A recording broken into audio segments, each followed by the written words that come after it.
Dynamo. Project Dynamo. Project Dynamo. Army and Navy veteran Bryan Stern co-founded Project Dynamo from his living room after the Taliban took over. He was a 9/11 first responder, now the co-founder of Project Dynamo. Project Dynamo is a donor-funded and privately run rescue organization.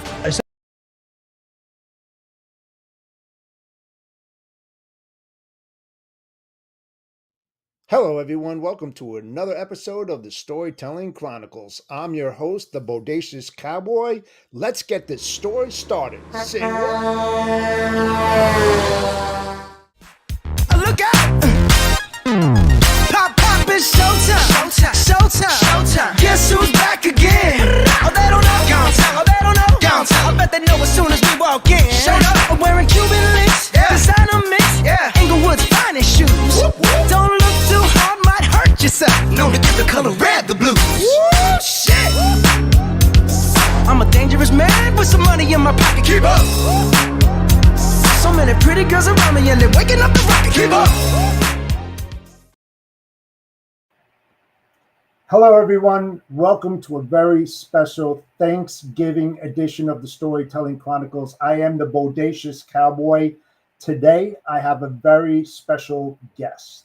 His name is Bryan Stern, and he founded a foundation called Project Dynamo. We're going to talk a little bit about him. We're going to bring him in right now. This guy is a hero. Bryan, welcome to the Storytelling Chronicles. It's great to have you on board. Thanks for having me. I appreciate it. How are you? I am doing well, sir. You know, I've met a lot of heroes over the decades because my father-in-law, as you know, was a major general in the U.S. Army. But after looking at your website and looking what you do for Americans and allies in 60 different countries, and when hell breaks out, you go diving in head first with a prestigious precision type team that help Americans and allies get out of very, very tough positions. So since I kind of introduced yourself, but those who do not know you, please introduce yourself and your organization. Sure. My name is Bryan Stern. I'm the CEO and founder of Project Dynamo. ProjectDynamo.org is our website. We are entirely donor funded. So we are a donor-funded, veteran-led international rescue organization. And the best way to think about us conceptually is we rescue people, and we rescue them from places where the U.S. government doesn't have access or presence for whatever the reasons are. Sometimes that's political, sometimes that's because of war zones, sometimes that's because of time. Sometimes it's because they left, like Afghanistan, where they left and they left a bunch of people behind. Or if they're never going to come, they're never going to, if there's an American in Russian-occupied Ukraine, where we're not sending a SEAL team into Ukraine, we're just not. And sometimes until they get there. Like Hurricane Ian in Florida, we were first in the water. Natural disasters take a minute for the government to get there. Maui is a good example. And even recently in Israel, where October 7th, Hamas jumped the border, killed a bunch of people. Americans get stuck. Takes a minute for the government to figure it out. We are lean and mean, so we were on the ground in under 24 hours. We were on the ground on October 8th, next day, and started conducting operations very, very, very, very, very quickly. And one of the things that we started doing was flying Americans out of the war zone, right? We started chartering planes and flying people out. Ultimately, it took them about a week and a half. State Department figured it out, and they were able to charter their own airplanes. And then we get out of the way. So we don't compete with the government. We don't do duplicative effort. You'll never see someone from my team standing shoulder to shoulder with a dude from the National Guard or something. We work where they're not. That's the best way to think about it. And sometimes that's due to where there is a presence. You see this a lot with some of our hostage cases where there is a presence, but the diplomatic relationship is so poor that there may as well not be a diplomatic presence. We did a case inside Russia 1 year ago yesterday. It was the first time in American history where Americans were in the care of the Russian government, for lack of better terms. And lots of people tried, CIA, State Department, lots of different people tried for a long time.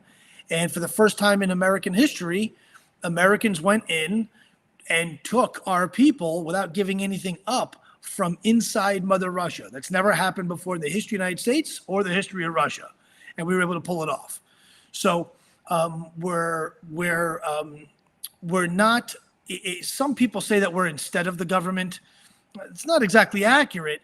It's they get first right of refusal, right? But if they're not going to do something and we think that they should, and we think that we can, then that's very much when we activate. So we've deployed to 7 different war zones in the last 24, 25 months. We started in Afghanistan. We expanded into Ukraine, expanded into Russia still, expanded into Sudan. Somewhere in there, we did Hurricane Ian, Maui, and now we're in Israel and Gaza too.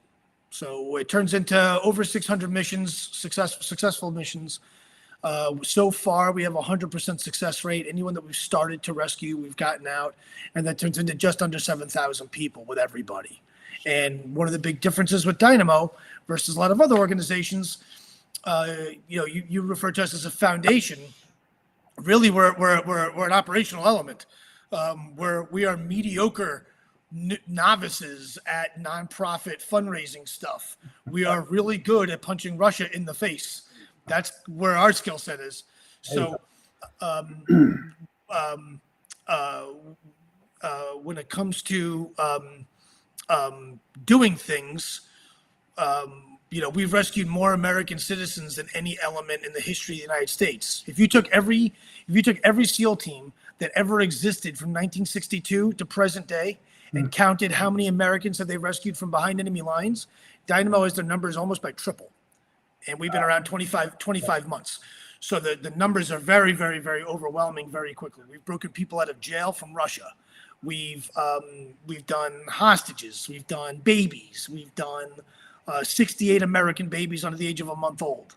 In September 2021, we broke the record for the largest private rescue in American history. And then in October 2023, we doubled our record. So that's impressive. So it is kind of gnarly. It is prolific. We document everything. We take a lot of video and a lot of photos because honestly, I've been doing this for 25 years for the government. If government me heard this story, I would kind of throw the bologna sandwich at me a little bit. But we're very real. We're not coordinating, knowing a guy who knows a guy who knows a guy. Every safe house we maintain, I've personally used the plumbing in myself. Of the 7,000 people that we've rescued, I've put my hands personally on about 5,000 of them myself, personally. So we're very gritty. We're labor and management. There's that's why that's why we don't have a union. I'll tell you what, God bless you and your team for what you do, especially putting yourself in harm's way. Because literally that's what you're doing. You're behind enemy lines, sometimes going past enemy lines and infiltrating places, god-awful places that people like myself and friends and people that hear about it wouldn't even think or fathom the idea about doing that. And I am personally grateful for what you do. It's incredible. It really is.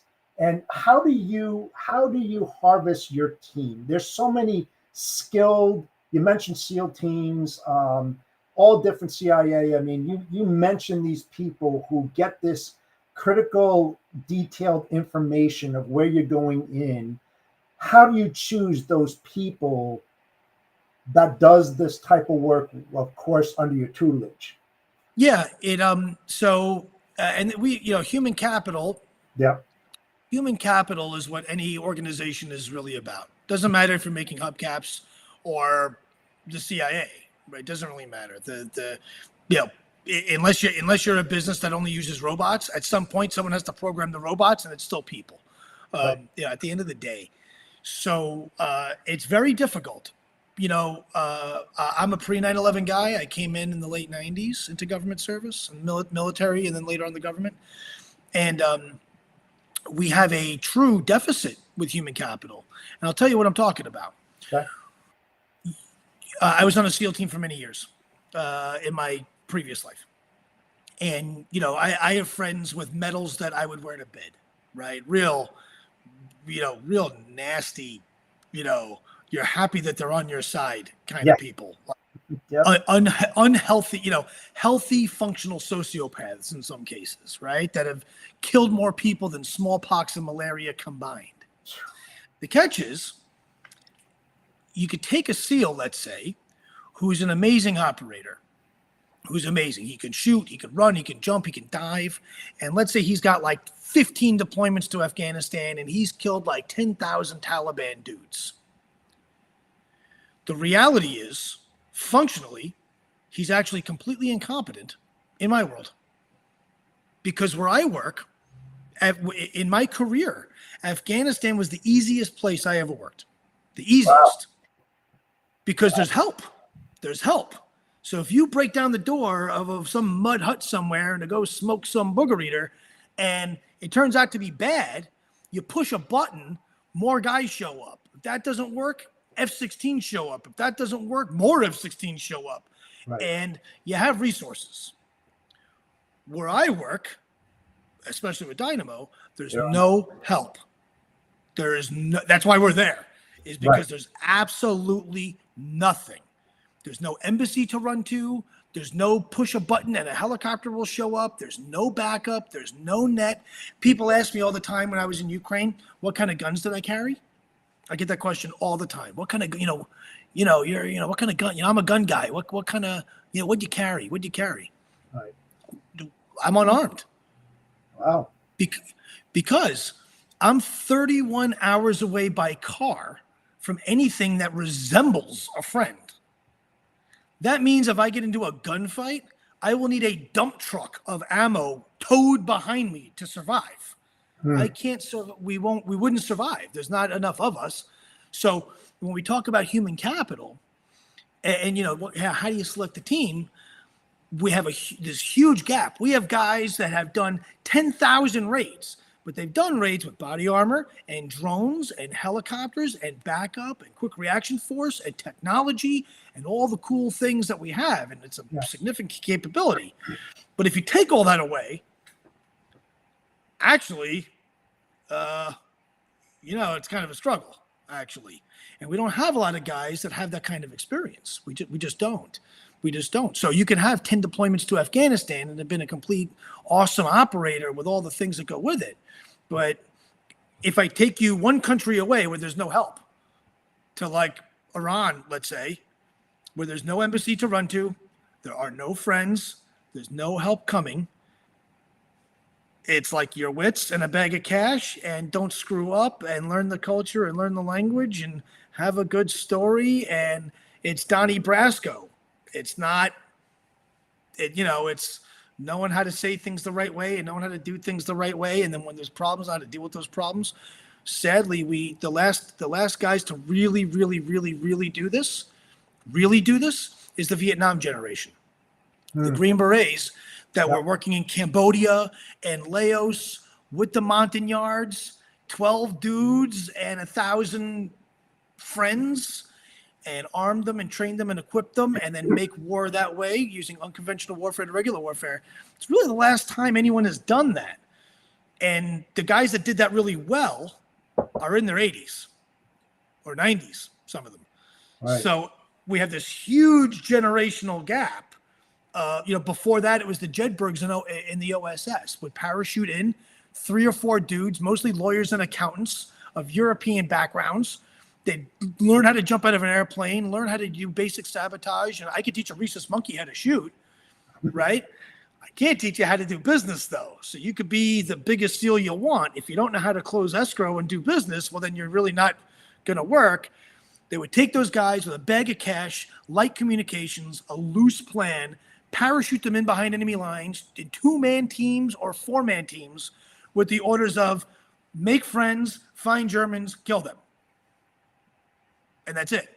It's very much the way we work, except it's not find Germans, kill them. It's find Americans and rescue them. But it's very much the same kind of model.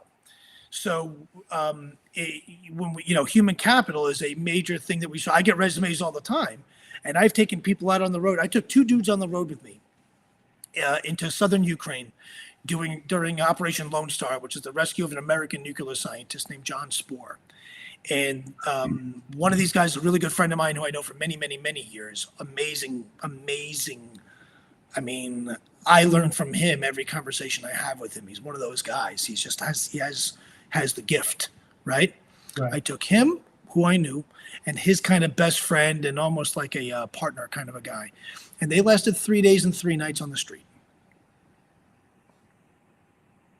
And they were like, well, what do we do? What do we do if we get hit? And the answer is, you better hope and pray that I get hit. And he says, why? I go, because I'm a terrible medic. If I'm working on you, you're going to die, brother. And he's like, well, how do we do medevac?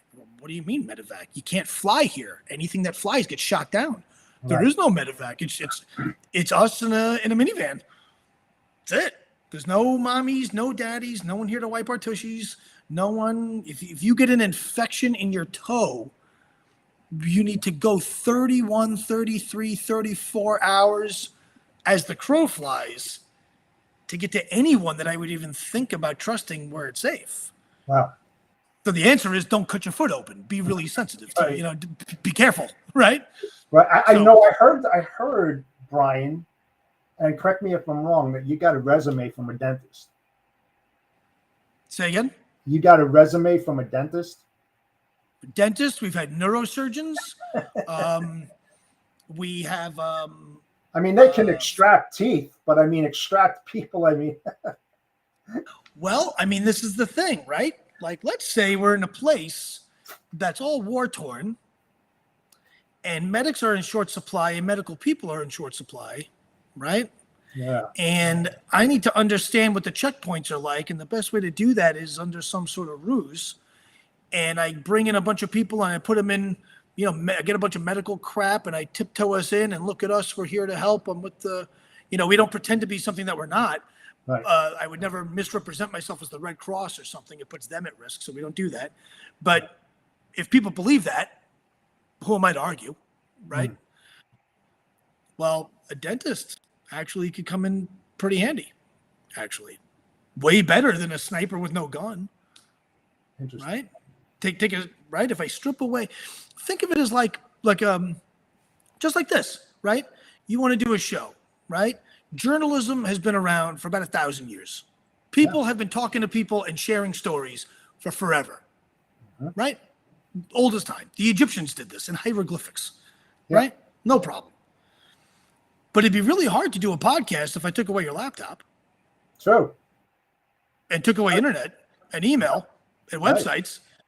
As a guy who likes to hear stories and tell stories, if that's your thing, if I stripped all that away, and I said, okay, you have to drive someplace, find someone, hope to bump into some story, and then with a pencil and a piece of paper, write it, and then somehow get your story. That's been going on for forever. Yeah. But you as you know how to use your laptop and email, right? Not that it's so cosmic to understand, but it is a little bit different. It's a different way of doing the same exact task. What I'm talking about is that, rescuing people is rescuing people. There's always been people in trouble, and they've always been, that's always been. But the way that we peel that banana at Dynamo is just a little bit different than the way when you think about us, it's not what you think. Conceptually, you hear hostage rescue, you think about big dudes and helicopters and guns and body armor and all that. It's much more like Ocean's 11. It's a scam. It's a ruse. Yeah, it's tactics, it's strategy, it's being prepared. We are talking about the relationship between the military and logistics, and how logistics was formed. Way back, you mentioned in Egypt and all that, and how they moved those big, huge stones and built those pyramids and all of that. It's like, I'm a big what if guy. I always like to look at things proactively. If you're looking at something reactively, you've missed the boat. That's the way that I believe. That's my mindset. And if we look at the era of Eisenhower and how he did the interstate, and primarily the reason for the interstate, the way that was built at that time, was to actually protect the United States and the readiness and getting troops and mobile units out to the perimeters, so that if an invasion force would come in, we would be ready to do that. And that's where logistics really, really came in. It's like you either have to create the plan and not go in there cold, because in logistics, on the logistics side, we do a lot of cold calling. And I don't believe that cold calling is the tactic that needs to be met. It's more quality over quantity. And let me explain on that. It's that the more you know about the enemy, the better prepared that you're going to be. It's looking at the where they are, what they're doing, where they're doing it, and how. You need to know how to do that, because if you're going to infiltrate just like a new prospect or a new customer that comes on board in logistics, you need to have that upper hand in order to get into that space. You just can't say, I'm going in, and not have a plan. How do you plan this? I mean, I don't want you to open up a can of sardines or anything like this, but do you think that that's the right approach? Yeah, of course. I think, General Patton said that plans aren't worth the paper that they're printed on, but planning is worth its weight in gold. Yes. Right? No plan survives first contact because things go wrong. It's just the way it is, right? You can have all the best ideas you want, but the reality is once things go sideways, which is in my world, is we deal in the world of sideways. Nobody wakes up hoping to be rescued. It's like calling car insurance. You never really want to, you're happy that you have it, but you're really not excited to make that phone call and say, yeah, you won't believe it, I got rear-ended, right? You never want to make that call. Right. Being rescued is the same way. Nobody wakes up and says, I hope I'm a hostage this week. No one ever says that.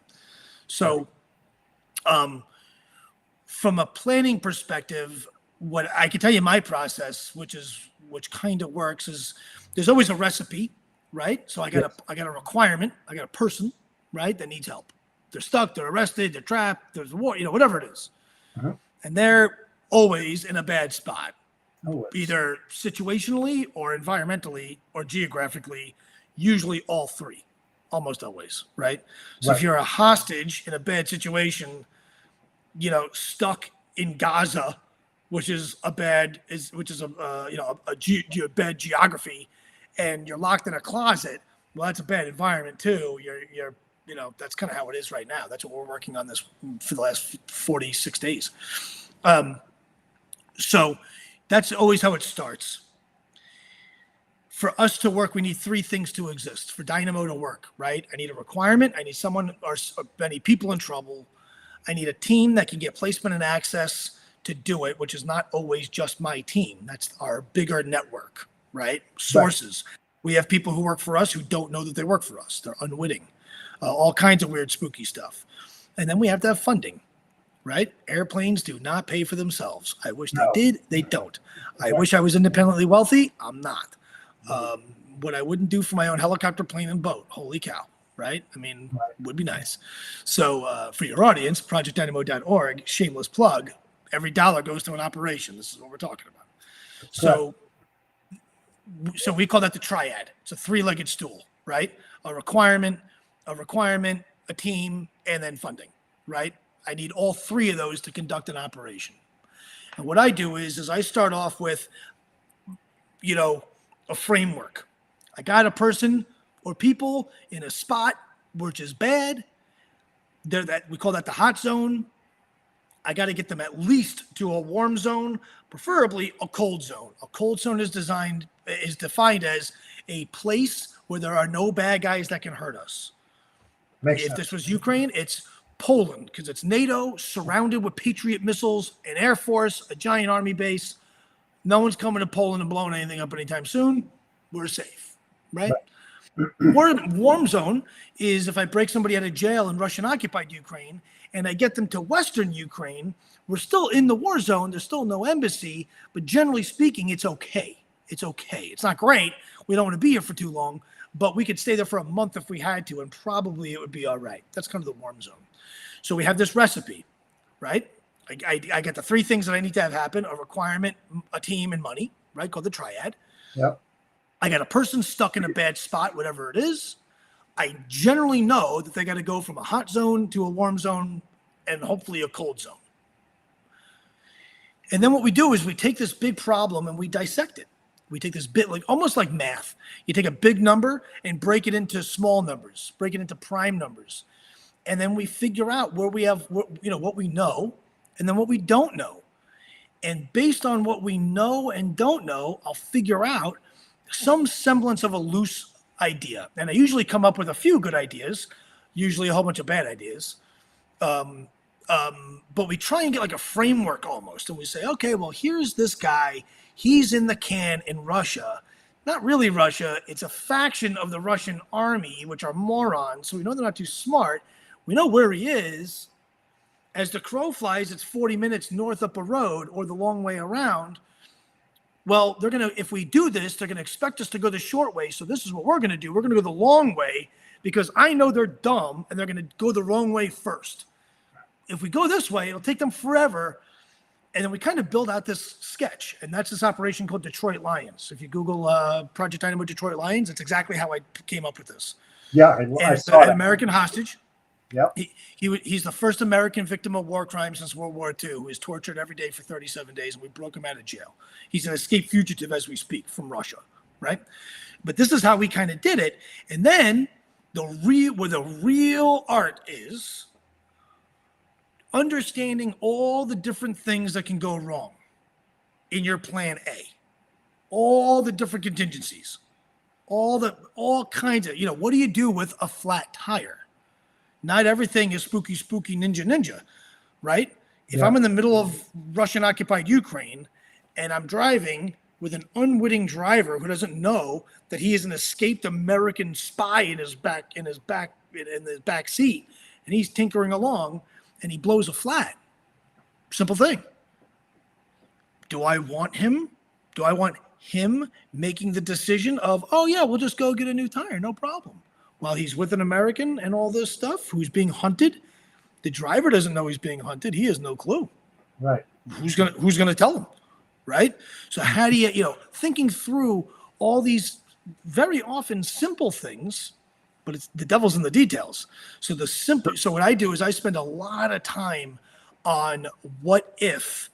That way, and I learned this in interrogation resistance training. We go to this school called SEER, which is like we call Camp Slappy, where you go and you get arrested, they beat the crap out of you, and it's supposed to be, there you are, you're arrested and whatever, right? We spent a lot of time on this, and I never understood why. And there's a whole bunch of different schools that you go to like this, and I always thought like how stupid, like it's good training, and you learn a lot about yourself, and you get isolation and some of those things.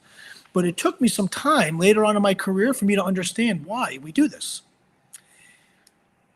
It's stress inoculation. The idea is the first time I need to be thinking on my feet while getting my butt whooped and slapped around and knocked around in a set of handcuffs, bolted to a floor, tired, hungry, sleep deprivation. The first time I'm in that scenario where I got to keep my wits about me shouldn't be the real one. Shouldn't be. I should be inoculated a little bit to stress, right? So that when I get rolled up, because it happens, right? It happens, sadly. Now I'm bolted to the floor. I'm in my handcuffs. I'm tired. I'm hungry, whatever. I've seen this movie before. Now I can think through. Now I can let my brain process information that much better and quicker so that I can respond appropriately to that stimulation. The same is true for planning. I don't ever want a source to call me and go, oh my God, you won't believe it. I blew a tire. And me have to say, crap, now what do I do? I hadn't thought of that one. Right. I want to be able to say, understood, take a deep breath. This is what we're going to do. Boom, boom, boom, boom, boom, boom, boom, boom, boom. I've already thought through this already. I've already gone through this. This is not the first time I've had to do this calculus in my head. I've already been here before. So it allows to bring calm into a chaotic situation with a lot of stress, because very often these things are incredibly stressful. And the time to go, let me call you back and come up with an idea, is not in the middle of an operation. No. It's not the time to learn. So I spend a lot of time from a planning perspective, especially with respect to logistics. Yep. Just recently in Israel, we were doing planes out of Israel, chartering planes into Cyprus and into America to get Americans out. Mhm. I had an entire maritime option with these ferries that we had lined up to go from the port, the water in Israel, to Cyprus. And people made fun of me. They said, why would you do that? Just charter, like, how hard could it be? Get on an airplane. What do you mean? Well, our big aircraft that we did had 273 people, 91 children, and 4 dogs. And they're scared to death. As we were on our way to the airport, missiles were hitting Tel Aviv by the hundreds. Imagine, do you know the pain in the ass it would be if we got to the airport, 273 people, 91 kids and 4 dogs, and while we're there, they said, sorry, the airspace is closed, or the runway got hit? Yeah. All 273 people would look at me and go, what do we do? And I would be able to say, don't worry, we got this. I got a boat that holds 300 people. I got buses all lined up. I got a bunch of 50-passenger coach buses. They're all standing by, waiting for my text message. They'll be here in 25 minutes. We've already calculated how long that will take. They're going to pull up here. We're going to ditch our luggage because we got a weight problem. Take what you can carry. Get on the buses. We're going to the boat. We'll be in Cyprus in 13 hours. Right. Imagine the relief that they would have.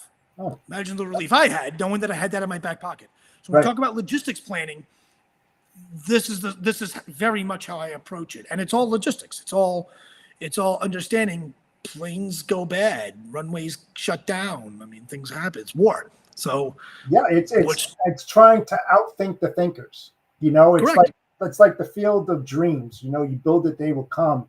But you first have to build it. You have to understand it. You have to know the intricacies of the what ifs and being proactive and being prepared in everything that you do, including training. I mean, sometimes I would assume on the military side and what you do, and I'm sure you'll correct me, is that sometimes these projects come up quickly and you've got to think about it, or you've already thought about the hot spots and where things would possibly break out. You would probably say, I'm going to take this guy and that guy. They've been in it already. They know the area. They've been in that country before, or whatever. We're going to call that Alpha Team 1 or whatever it might be. They go over there. There's so many different hot spots, as you know, that are flaming all over the world right now. And at any given time, they could call Project Dynamo and saying, you've got 18 hours to get your ass in the plane, or however you're going to get over, you need to get over there. Something really bad's going to happen. You've got it all planned out. I'm sure you do. Yeah. Where it gets weird is, Maui was a good example, right? So the fires in Maui, right? Half the island catches fire. We see it on TV. I looked at it as a training opportunity for Taiwan. China 100% invades Taiwan. It's an island in the Pacific. I don't speak, I used to speak Chinese, not anymore. I don't know anyone in Taiwan. The communications are going to be crazy. The logistics will be difficult because it's an island in the Pacific. There's tribal issues, there's culture issues, all those things. And the fires in Maui was an excellent training ground. It's very hard to simulate that. Right. So we launched to Maui. When Dynamo launched to Maui, I told my team, I said, look, we're in Tampa, right? By the time we get to Maui, the entire Pacific fleet is in Hawaii, right? It's 15 minutes away by air. We're coming from Florida. By the time we get there, we're going to be obsolete, but it's still worth going so we can practice, right? It's a good training opportunity, right? It'll take a couple of days for the fires to come out, but I told my crew, don't think we're going to get there. There's 500 military aircraft within 15 minutes of the center of Lahaina in Maui, which is on fire. 500 aircraft. Like, we're like an afterthought. We're like a rounding error for lug nut grease of the motor pool at the Pentagon. I mean, we're, right. I've been making assessments from an intelligence and a planning perspective for 25 years, a quarter of a century. And I have never been more wrong. We take a couple of dudes, we go. I don't know anyone in Maui. I never been to Hawaii. I got nothing. Never worked in a fire before. Definitely not a wildfire thing. Right. I mean, we're starting from absolute zero, right? We get there, and I partner with a company very quickly. I make a friend at Air Maui, which is a tourism helicopter company. I go to this guy and I say, look, I'm in business, you're in business. I understand how this works. My business acumen tells me the entire world, this entire island is trying to evacuate. That tells me from a tourism perspective, you're about to have a really tough week, probably a tough month, is what I think. So I don't think anyone's taking helicopter tours anytime soon. But you have aircraft. I need aircraft. You have pilots. I don't know how to fly. How many pilots you got? And he says, I got 8 guys, really 10 guys. I go, okay, awesome. And this is your hangar and you do all the maintenance and stuff? He goes, yep. And I go, do you have fuel and gas and everything you need and all the parts and all the other stuff? Yep. And your birds are good? And he goes, well, yeah. And you guys know this area? He says, of course. We fly these mountains every single day. I said, awesome. I need you and you need me. I want all 10 of your pilots. I want all 4 of your aircraft, and I want to borrow your hangar so I can stage. And he says, deal. For 6 days, we're doing ops, we're doing all kinds of stuff. In 6 days, I didn't see a single military aircraft. They're 15 minutes away. So it begs the question, from a planning perspective and a logistics perspective, how do you explain that the United States military couldn't figure out how to get 500 aircraft in Hawaii? There's 100,000 troops, 2 giant level 1 medical trauma centers, 6,000 military medical people, and that whole thing couldn't get 15 minutes away in 6 days. When we were in the air, it was 18 hours, not even. So did I go to Hawaii having this big idea? I actually went to Hawaii basically telling my guys, we're not going to do anything. We're actually going to not do much, actually. Talk about a planning failure. We brought so much crap with us to test and to play with and everything that we never even used, because we got there and like, where is everybody? I thought we'd get there and there'd be Blackhawks and Chinooks and C-130s and all the things and, all the things that you do.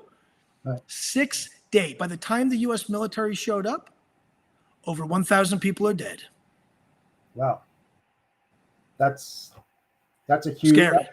That is really, really scary. Now I'm going to ask you a question. That's a tough one, but in my business in logistics, the best way to learn is by failure.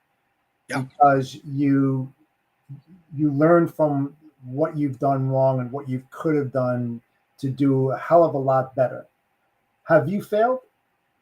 Yeah. Oh yeah. How difficult was it? Because we're logistics is moving people, places, and things, right? That's what logistics is all about. But when you're moving people and you fail, it hurts. I know. I can tell that you're an empathetic guy with not knowing you well enough. But for what you do and where you fly and where you go and get yourself and your teams into harm's way, it's devastating. It has to be absolutely devastating. So how do you go back to the drawing board with your team and go, we've got to get in there. How are we going to do this? Because this thing was just a complete effing failure. The biggest thing is making sure you get back up. That's the big one. True. You got to rise to the ashes. You have to. Yeah. That's the big one.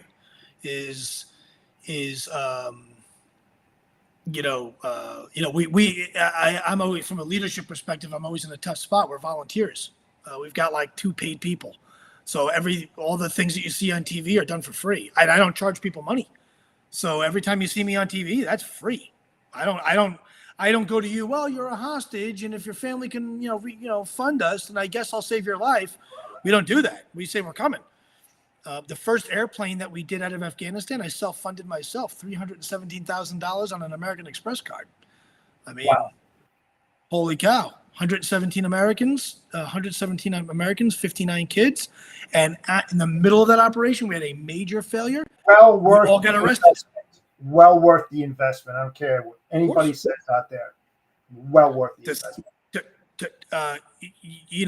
From a price per head perspective, you can't fly from Afghanistan to America, 117 people for 300 grand. Today, you couldn't do it. So it's actually incredibly cost effective. Yeah, if you look at it that way, yeah. You can't get to Boston for under $600 right now. That's true. So, but we've had a number of things where we've tried. We have an operation where we're trying and trying and trying, and for one reason or another, it's just the magic isn't happening. You know what I mean? It's if you ever work with musicians. Musicians always talk about how like we just couldn't find the sound. You get a band together, and they do a rehearsal, and like they don't know why. It's just not they don't know why, but they just can't. We just can't. We just can't find the sound. If you talk to like I'm into like 80s rock and 90s rock. You talk about like Bret Michaels talks about how they're always like a live kind of performer from Poison, and he talks about how like we would do rehearsals sometimes and we would just have to stop. We just couldn't get there. Right. That doesn't mean that Poison doesn't become an amazing epic band. It just means you have a bad rehearsal day and you couldn't find the sound that day. In my world, it's very much the same. It is so easy. It is so easy to throw in the towel. Everything I do is hard. I'm not Uber. I'm not a bus service, right? If you could take an Uber from where you're at to where you need to go, call the Uber. You don't call me. You call me when you're in deep, deep, deep, up to your nostrils in kimchi, where everything else that you've tried hasn't worked, and everyone that you've called has said no. And usually when people call me, they're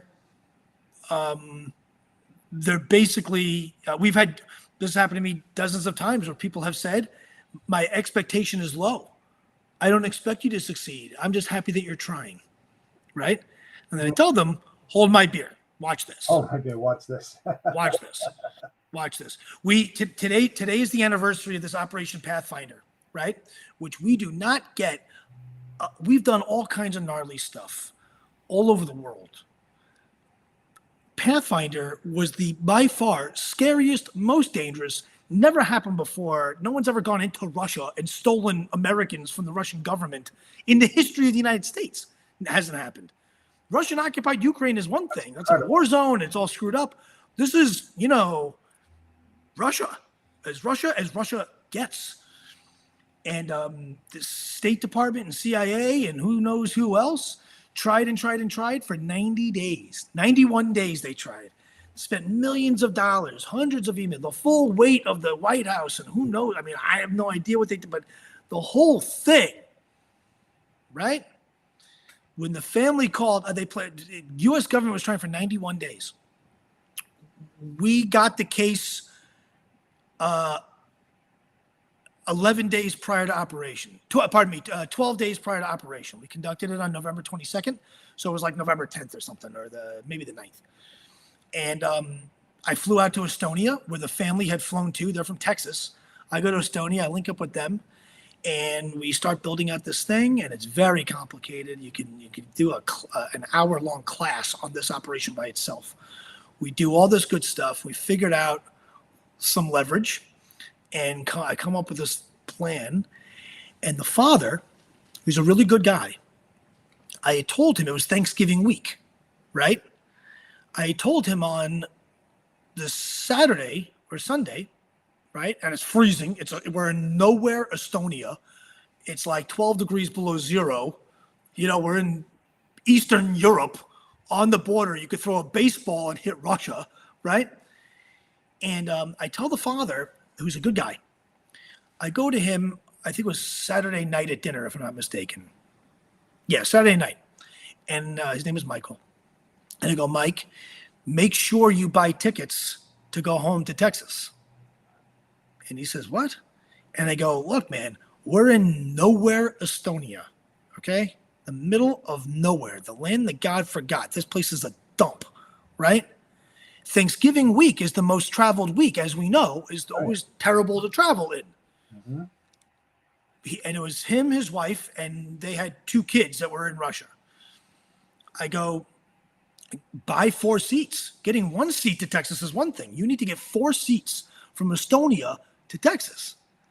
And he kind of scoffs at me, and he says, he kind of patronizes me a little bit, and I understand why. It was not in a negative way, but I get it. He says, look, man, he says, I appreciate that you're here. I appreciate all the work that you're doing. I'm hoping that all the things that you're doing just breaks open the friction. He says, but the reality is I have low expectations. And I go, Michael, we know each other pretty well by now. I have a rule in Dynamo. I buy one-way tickets. I don't come home till they come home. Fact. It's a union rule. If we were a union, that would be like our first bylaw, right? Right. Facts. I do not come home till they come home. Period. It inspires me and motivates me because I want to come home. So Sure. I'm really motivated. So I tell him, I said, look, I can't go home until you guys go home. We have a couple of loose ends we got to tie up, but this is happening. I'm telling you, you're going to be a family by Tuesday. Today's like Saturday. I go, we got a couple of things. I mean, we're not 100% there yet, but don't worry. I've done the hard part.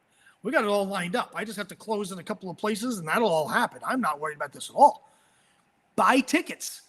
Buy tickets. We're days away. You will be having dinner with your kids Tuesday, and you will be having Thanksgiving for the first time as a family this year. And he says, look, I really appreciate it. And I go, look, man, I'm telling you. He says, look, the whole government has been trying. You can't tell me you're more powerful than the State Department. I go, I'm not telling you that at all. Right. I don't know who's strong, who's weak. I can tell you this, though. Buy tickets. Because once you have your kids in your arms, I'm going home. And I promise you, I'm going to be home for Thanksgiving. Right. I've done my work. Yep. Set conditions, right? We planned for 11 days. We executed it. We planned for 10 days, execute on the 11th day. Crossed the border at 2:30 in the morning. On schedule, but an hour before dinner. Ta-da! Tuesday. And I made it all the way back to Florida for Thanksgiving. Wow. That was this time last year. That was $91 million. That was 91 days of the government trying. And they spent, I've heard, up to $80 million. Couldn't get it done. Right? I spent 57 grand. Well. So we talk about, falling down. The way that story starts is this is impossible. It is impossible. It's absolutely not true. There's nothing impossible. A man on the moon in 1969 in a garbage can. It can be done without email and without internet and without laptops and without PowerPoint and without all this crap, without iPhones. If Neil Armstrong could walk on the moon and plant an American flag on the moon, getting there on a bottle rocket in a washing machine, anything is possible. Anything is possible. It may be hard. You know what right. You know what impossible is, right? Say that again. I'm sorry. Say that one. Yeah, I'm saying, you know what impossible actually means? It means possible, right? Correct. So when you say something, you're not going to go back on your words. I mean, you're there. You're telling them something that's going to happen. Buckle up, buckaroo. Get your ass on the plane. We're going home. It may be hard. I'm not afraid of hard. I'm not afraid of hard. But I take exception when people say, oh, it's impossible. Well, you know what? I've done 608 missions in 25 months. Every single one of them, someone told those people can't do it. That's why they're calling me in the first place. That's how every conversation I have starts with a family is we called this one and they said no. And we tried this one. They said no. I spoke to the FBI. They told me to call you. Every single one of these conversations. So they all start off with, yeah, we're completely nowhere, but you're like my last thing. What do you think? And we go, okay, let's understand what's going on. There we go. And 7,000 people, every single one of them said, I am completely screwed. Every single one of them.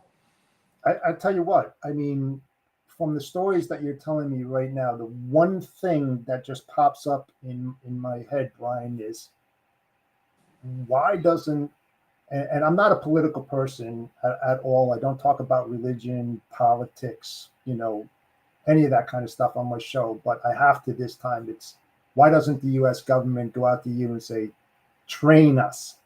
How are you doing this? And we're incapable. That's the first thing that I would say. If I want to win at a game, I'm going to the person, the mentor, the coach, the disciplinarian, the person that knows it better than me, because I'd rather be the stupidest person in the room and learn from the geniuses that are there. That's why I'm there. I'm a sponge. I want to absorb this. Why wouldn't they do that? I don't know. You have to ask them. I mean, I submit to you that, and again, we're not political either. I don't care who's president. I don't care if you're black, white, purple. I don't care if you're gay or straight. I don't care if you don't know if you're gay or straight. I could care less. Right. Doesn't matter. That's true for who I work with and who I rescue and who I could care less. I honestly could care less. Mm-hmm. I would argue that the government can do everything we do. I didn't invent any of these tactics. If I had an original thought, it would die of loneliness. I'm a moron. I'm a C+ student. I was kicked out of high school. I'm not a bright, shining light. I'm a criminal from Queens. You are in my eyes. I'm serious. How do you? What's the word? Credible. I mean, you're credible? I mean, it's the numbers. You're successful. Why wouldn't you want to gravitate towards someone who's successful and gets the job done rather than somebody that can't get it done? There's ego involved, there's politics involved, and a whole bunch of other things, none of which I really care about. I could care less.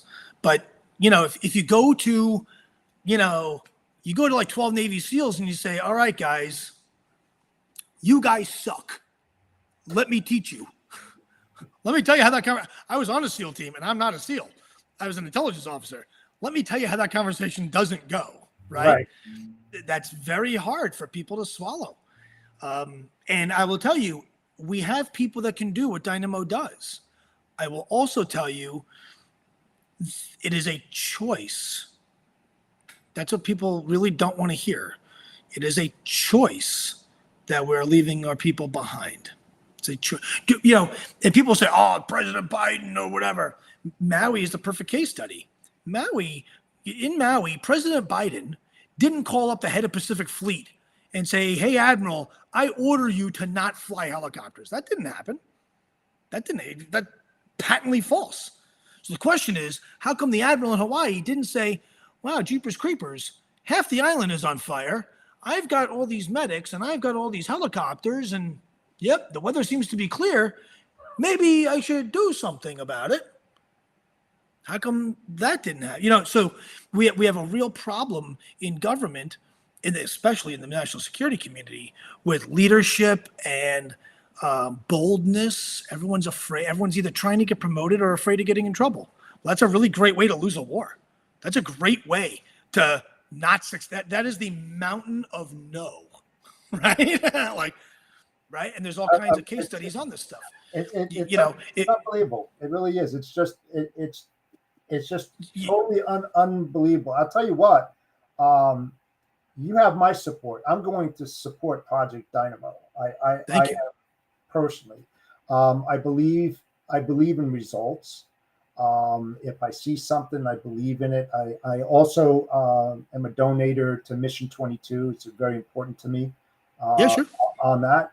And I'm starting to participate in wreaths across America. You got to take care of the people who take care. Also, great organization. Great organization. Absolutely, and it's the reason why, because of people like yourself, we get to enjoy the freedoms that other nations and countries don't have the privilege or even understand that concept whatsoever. So I am absolutely grateful.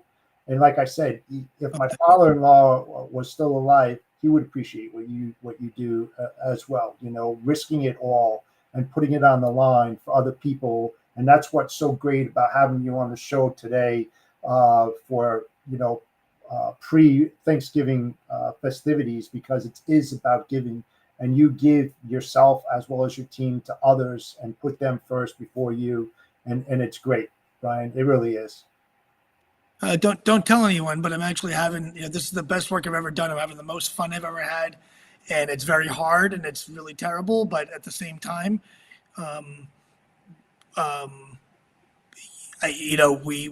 an impact perspective, it's incredibly selfish. That we love what we do. My whole crew is motivated. We're all very, very, very passionate. I'm the normal one out of everybody, men and women. I'm the most grounded, which is really scary. So it's a real labor of love, and we just need financial help from the public. We have no, it's funny. We have all these donors that give us like $10.56. All kinds of folks who are on Medicare and Medicaid and that kind of thing. Not a single company, not one, gives us a monthly donation. Not one. Wow. Right? We have thousands of people who give me $10.56 because they can and they believe in it and they're patriotic.